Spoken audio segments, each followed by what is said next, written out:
தொடர்ந்து நம்ம கவர்மெண்ட் உடைய அப்டேட் ஸ்கீம்ஸ் எல்லாம் பாத்துட்டு இருக்கோம். இன்னைக்கு அந்த வரிசையில பாத்தீங்கன்னா வாடகை வீட்டுல இருக்கவங்களுக்காக வந்திருக்கக்கூடிய சில முக்கியமான அறிவிப்புகளை பார்க்க போறோம். நிச்சயமாக நிறைய பேருக்கு பாத்தீங்கன்னா வாடகை வீடுங்கிறதே ஒரு பெரும் சுமைதான்.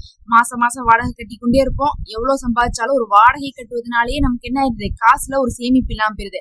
நிறைய பேருடைய வருமானமே ஒரு 30,000 ரூபாய் தான் இருந்துட்டு இருக்கு. அதுல ஒரு 10,000 ரூபாய் வாடகைக்கே போயிருது. வீட்டு செலவுக்கு ஒரு 10,000 ரூபாய் போகுது. மிச்சம் இருக்கிற ஒரு 10,000 ரூபாய் வச்சுதான் ஒரு குடும்பம் நடத்துற மாதிரியான ஒரு நிலைமை ஒரு மிடில் கிளாஸ் ஃபேமிலிக்கு இருந்து கொண்டு இருக்கு. இந்த ஒரு நிலைமையில தான் பாத்தீங்கன்னா வாடகை வீட்டாருக்கு குறிவைத்து சில தகவல்கள் கொடுக்கப்பட்டிருக்கு. இது அவர்களுக்கு ரொம்ப ஒரு சந்தோஷமான விஷயம் தான் நம்ம சொல்லணும். ஏன்னா வாடகை வீட்டுல இருக்கவங்களுக்கு அவங்க முன்னேறதுக்கு தடுங்கலா இருக்கிறதே அந்த வாடகை வீட்டுல வாடகை செலுத்தி கொண்டே இருப்பதா அப்படிங்கறதுனாலதான் கவர்மெண்ட் என்ன பண்றாங்க, நிறைய நடவடிக்கைகள் எடுத்திருக்காங்க. அந்த நல்ல அறிவிப்புகளை இப்ப பாக்கலாம். அதுல முதல் என்னன்னு பாத்தீங்கன்னா இந்த தடவை மகளிர் உரிமை தொகை 2,500 ரூபாய் கொடுக்குறாங்க. யாருக்குன்னு பாத்தீங்கன்னா 60 வயசு கீழே. அதே மாதிரி 3,000 ரூபாய் கொடுக்குறாங்க. யாருக்குன்னு பாத்தீங்கன்னா 60 வயசுக்கு மேல. கீழேனா 2,500, மேலனா 3,000 ரூபாய் கொடுக்குறாங்க.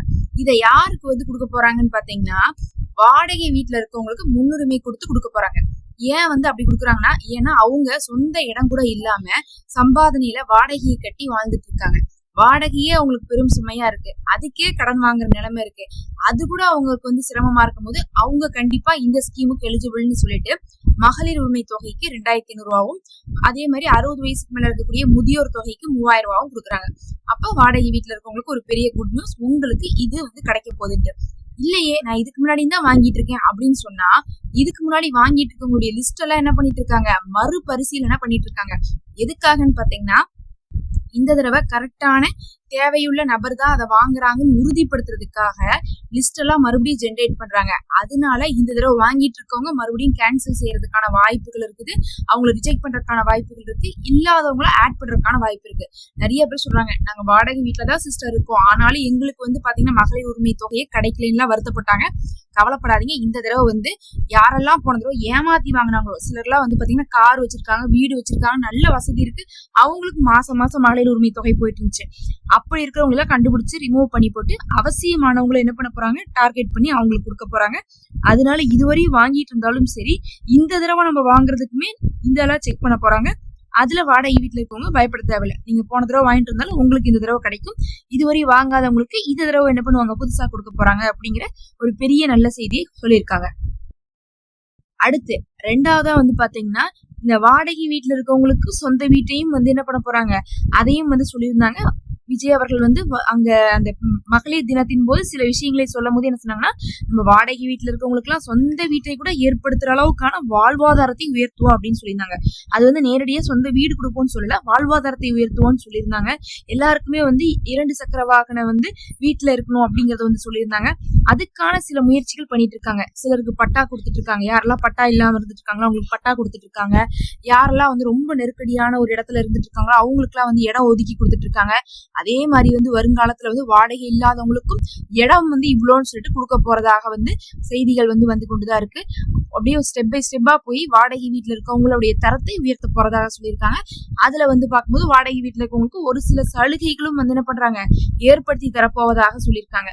சில ஸ்கீம்ஸ் எல்லாம் பாத்தீங்கன்னா வாடகை வீட்டுல இருக்கவங்களுக்கு தான் முன்னுரிமை கொடுக்க போறதா சொல்லியிருக்காங்க. எப்படி நம்ம முதல்ல மகளிர் உரிமை தொகை சொன்னமோ அதே மாதிரி நிறைய இருக்குது. அந்த மாதிரி நிறைய ஸ்கீம் சொல்லியிருக்காங்க. அத்தனை ஸ்கீம்ஸையும் பாத்தீங்கன்னா வாடகை வீட்டாருக்கு முன்னுரிமை கொடுக்கும்போது அவங்களுடைய வாழ்வாதாரம் உயரும். அந்த சேமிப்புல அவங்க என்ன பண்ணுவாங்க, சொந்த வீட்டுக்கு போவாங்க அப்படிங்கக்கூடிய ஒரு கருத்துலதான் இது செஞ்சுட்டு இருக்காங்க. அடுத்து ரொம்ப முக்கியமா வாடகை வீட்டுல இருக்கவங்களுக்கு வாடகை கொடுக்கறது மட்டும் பிரச்சனை இல்ல, அந்த ஹவுஸ் ஓனருமே பிரச்சனையா இருந்துட்டு இருக்காங்க. பல இடங்கள்ல சண்டை சச்சரவு கேஸ் ஆகி இன்னும் தீர்ப்பு வராம இருக்காமா. 2006ல இருந்து இன்னும் தீர்ப்பு வரலையாமா. பாத்துக்கோங்க, அந்த அளவுக்கு எல்லாம் என்ன பண்ணிருக்காங்க, வாடகை வீட்டுல இருக்கவங்களுக்கும் ஹவுஸ் ஓனருக்கும் சண்டையெல்லாம் வந்திருக்கு. அதனால என்ன பண்றாங்கன்னா, இனிமேல் அந்த மாதிரி சண்டையெல்லாம் வரக்கூடாதுன்னா என்ன பண்ணும் அப்படின்னு சொல்லிட்டு என்ன பண்ணிருக்காங்க, கவனிச்சு பார்க்கும்போது ஒரு சில விஷயங்கள் தான் சண்டையை ஏற்படுத்துது, அதை நம்ம ரூல்ஸா கொண்டு வரணும். அதுக்கப்புறம் இவங்களுக்குன்னு தனியா ஒரு கமிட்டி ஃபார்ம் பண்ணி அந்த கமிட்டி மூலமாகவே அவங்க என்ன பண்ணும், நேர்வழிப்படுத்தணும் அப்படிங்கிற மாதிரி என்ன பண்ணிருக்காங்க, முடிவு பண்ணிருக்காங்க. சென்ட்ரல் கவர்மெண்ட் கூட இந்த மாதிரியான முயற்சியை மேற்கொண்டாங்க. அதே மாதிரி நம்மளுடைய ஸ்டேட் கவர்மெண்ட் இந்த மாதிரியான விஷயத்தை செய்ய போறதாக சொல்லி கொண்டிருக்காங்க. இன்னும் செய்யல, இனிமேல் தான் அதை ஆரம்பிப்பாங்கன்னு சொல்லப்படுது. அப்படி அவங்க ரூல்ஸ் போட்டு சில விஷயத்தெல்லாம் சரி செய்ய போறாங்கன்னு சொன்னோம்ல, அதுல ஒரு சில தகவல்கள் வந்திருக்கு. முதல் விஷயமே பாத்தீங்கன்னா வாடகை வீட்டுல இருக்கிறவங்களுக்கு வாடகை அதிகமா வந்து சுமத்துறாங்க. ஒவ்வொரு வீட்டுக்கு வித்தியாசம் இருக்கு. சிலர் வந்து 10,000 ரூபாய் கொடுக்குறாங்க, சிலர் வந்து 12,000 ரூபாய் சொல்றாங்க. 2 பெட்ரூம்க்கே வந்து பாத்தீங்கன்னா கணக்கு இல்லாம போயிட்டு இருக்கு. அதே மாதிரி வந்து பாத்தீங்கன்னா அட்வான்ஸ் எல்லாம் ஆளாளுக்கு அவங்கவுங்க இஷ்டத்துக்கு கேக்குறாங்க. அவங்களுக்கு காசு தேவையா இருந்தா 4 லட்ச ரூபாய் கூட அட்வான்ஸ் வாங்கிக்கிறாங்க. அதே காசு தேவையில்லாட்டினா 2 லட்ச ரூபாய் கூட அட்வான்ஸ் வாங்கிக்கிறாங்கன்னு சொல்லிட்டு நிறைய குற்றச்சாட்டு எழுதுறதுனால அட்வான்ஸ் அப்படிங்கிறது வாடகையுடைய 2 மாதத்தை மட்டும்தான் வாங்கணும் அப்படிங்கிற மாதிரியும், அதே மாதிரி வந்து பாத்தீங்கன்னா வாடகை அப்படிங்கிறது ஒவ்வொரு ஏரியாவை பொறுத்து தீர்மானிச்சு ஒரே மாதிரி வைக்கணும் அப்படிங்கிற மாதிரியும் வந்து என்ன பண்ணுது, பேசப்படுது. பார்க்கலாம். ஏன்னா அந்த மாதிரி செட் பண்ணிட்டாங்கன்னா இந்த ஏரியால இருக்கக்கூடிய 2 ரூமு இருக்கிற வீடுகள், அதே மாதிரி அந்த இடம், அந்த ஸ்கொயர் ஃபீட்டு இதெல்லாம் பொறுத்து வந்து என்ன ஆகும்னா உங்களுக்கு வாடகை வந்து தீர்மானிக்கப்படும். அப்படி தீர்மானிக்கப்பட்ட ஹவுஸ் ஓனர்கள் வந்து அவங்கவுங்க ஆசைக்காக அதிகமா வச்சுக்க முடியாது. சிலர் வந்து ரொம்பவே வந்து கருத்தில் கொண்டு வந்து கரெக்டா தான் வைக்கிறாங்க, சிலர் வந்து ரொம்ப ஜாஸ்தியா வைக்கிறாங்க. அந்த மாதிரியான விஷயங்கள் தவிர்க்கப்படும். அதே மாதிரி ரொம்ப முக்கியமாக நிறைய ரூல்ஸ் போடுறாங்களாமா வாடகை வீட்டுக்கு வர்றவங்கள. அதுவும் ரொம்ப ஸ்ட்ரிக்டா வந்து கண்காணிச்சுட்டே இருக்காங்களாமா. வீட்டுக்குள்ள கேட்காமலாம் உள்ள வந்துடுறாங்களாமா. சும்மா எப்ப பார்த்தாலும் அவங்களுடைய மத சடங்குகளை கூட வந்து என்ன பண்றாங்க, செய்ய சொல்றாங்களாமா. நாங்க இந்த நாள்ல என்ன பண்ணுவோம், இப்படி வச்சுப்போம், அந்த நாள்ல அதை செய்வோம்னு சொல்லிட்டு அதை வச்சுட்டு வந்து நான்வெஜ் செய்யக்கூடாது, அது பண்ணக்கூடாது, இது பண்ணக்கூடாது, நிறைய ரூல்ஸ் போட்டு அதுல வேற பாதி இடத்துல பிரச்சனையா இருக்கு. அதனால இப்ப என்ன சொல்லியிருக்காங்கன்னா, நீங்க வாடகைக்கு ஒருத்தவங்களை வைக்கிறீங்கன்னா அவங்க வந்து உங்களுக்கு வாடகை கொடுத்துட்டு தான் இருக்கிறாங்கனால அது அவங்களுடைய வீடு, அவங்க காலி பண்ணிட்டு போற வரையும் நீங்க எந்த டிஸ்டர்பும் பண்ணக்கூடாது அப்படிங்கிற மாதிரியும் சொல்லியிருக்காங்க. இதுக்கெல்லாம் வந்து ஒரு கமிட்டி ஃபார்ம் பண்ணி அந்த கமிட்டிட்ட வந்து ஏதாவதுன்னா கம்ப்ளைண்ட் பண்ற மாதிரியும், அதே மாதிரி வாடகைக்கு யாரையாவது நம்ம குடி வச்சோம்னாலும் இல்ல வாடகைக்கு வந்தவங்களும் சரி என்ன பண்ணணும், 3 மாசத்துக்குள்ள வந்து ரெஜிஸ்டர் பண்ணணும்.